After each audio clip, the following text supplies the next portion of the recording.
What's going on, guys? Welcome back to my channel. Today we are doing part 2 of our Exedy clutch install on the 350Z. If you guys did not see part 1, I'm gonna leave the link down below where you guys can get up to speed.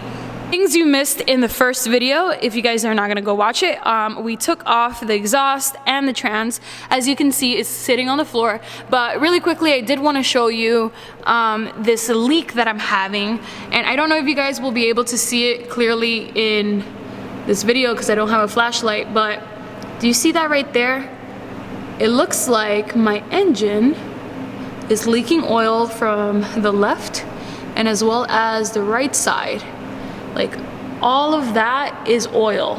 Now, it's not a lot of oil, but it has been accumulating over time, and it is something that needs to be addressed.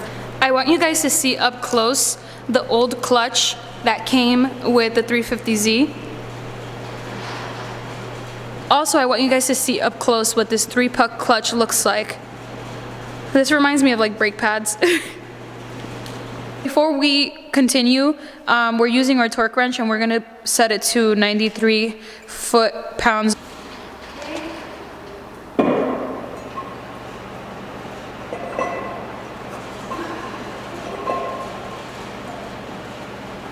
We already have the flywheel on. We have one bolt holding it up. We're gonna put Loctite on some of them. We're gonna put Loctite on all the bolts, and then we're gonna torque the spec. We have Loctite, the red one. Look at that.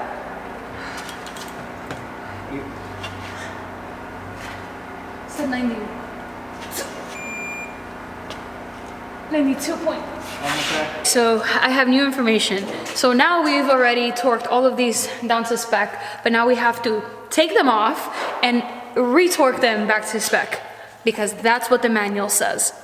Bobby checked my work. They're all torqued to 93 foot-pounds and it's good. So we tighten them, untighten them, and then tighten them again.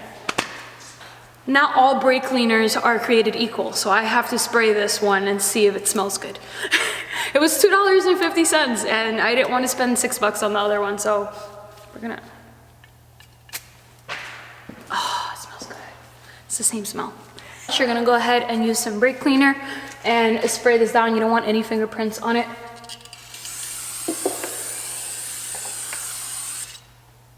I need a rag.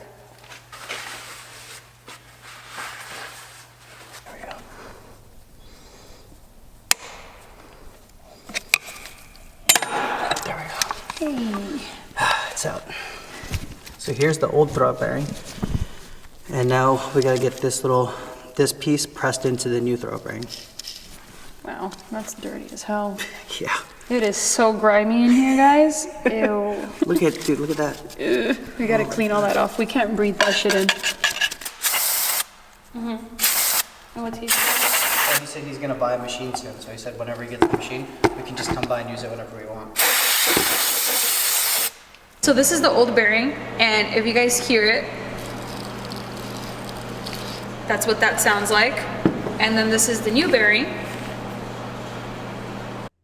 So for this part of taking off the bearing, I didn't have a proper method, so I was researching presses that I could buy that would help me out at the shop, and I found this 6-ton press from Harbor Freight. I believe it was $89.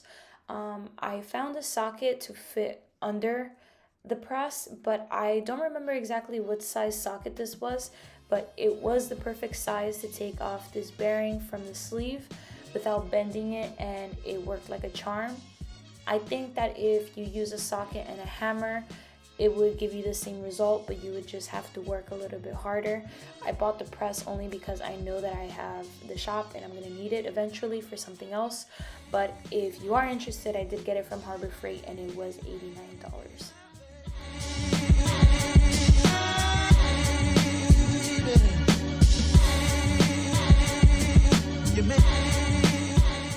I know it looks a little bit funny, but we used a wrench and a box cutter to kind of sandwich those black plates at the bottom. It kept sliding every single time we tried to press in the sleeve into the new bearing, but it worked. So this is what it looks like. Everything is nice and straight and even. and I'm gonna have to figure out a way to fix that. We're using some degreaser.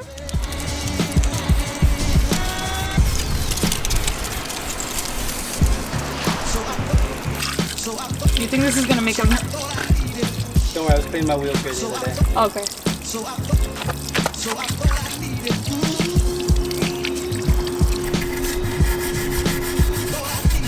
Dude,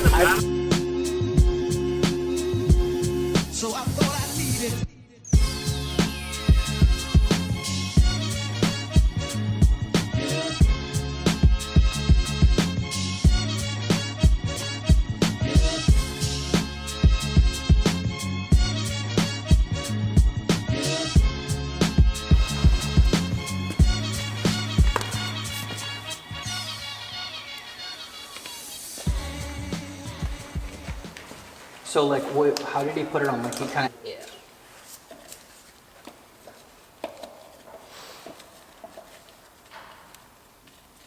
Do you need like a flathead?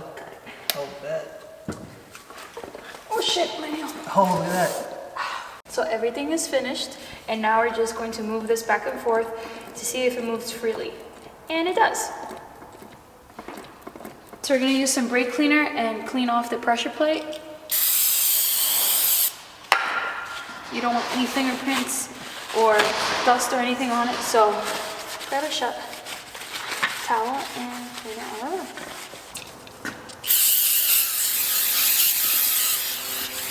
I'm gonna use our alignment tool, put it onto the clutch, and then make it fit like that. Cool. And now we have our pressure plate, and our pressure plate will go on top. Yeah, as long as it lines up with all the dowels, then just use the bolts. Boom. There you go.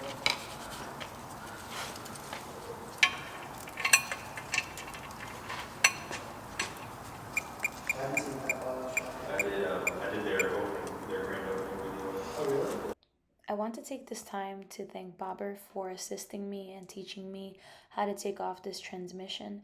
Most of the stuff was self-explanatory, but I felt a bit intimidated in the beginning, even though I watched a bunch of videos on YouTube and taught myself before he taught me. I think that looking at it, it looks intimidating, but once you get your hands on it and you have someone explaining things to you, it gets much easier. Otherwise, we're gonna have to lower the car a little bit. Honestly, we might have to lower the car. You want me to lower? No, I mean, so far we're going all right. Just have to make sure we're going in straight. Yeah. Well, acting like they're ancient now. I'm like, it's 7 years old. I mean, the scene, the Evo scene has predominantly been like... We had to take down the transmission because while we were torquing down to spec, these, where is it? This snapped off and broke, so it happened down here as well. Seems like we're gonna have to get a new upper oil pan, and I'm gonna have to order that, so. That needs to be rebuilt. Go away. Go away. Okay. I came into the office really quickly because I don't want to show the boys how angry I am. So we were literally 2 foot-pounds away from torquing to spec, and it snapped completely. And I'm sitting here and I'm just like I just knew that it's so expensive. Luckily, it's just the oil pan, the upper oil pan. It's not that expensive to buy, but what's annoying is all the work that needs to go in to take off that upper oil pan. The work that we have to put in order to take those parts off, we might as well just pull the engine out and replace all the gaskets and see what type of condition my engine is in. Fix that issue with the oil, and then fix the upper oil pan and get everything situated before we hit the track. So our next step is to undo the clutch, drop the subframe, and hopefully get that engine out. So annoying, but we'll get it done. Anyways, guys, thank you so much for watching, and I'll see you guys in the next one. Bye.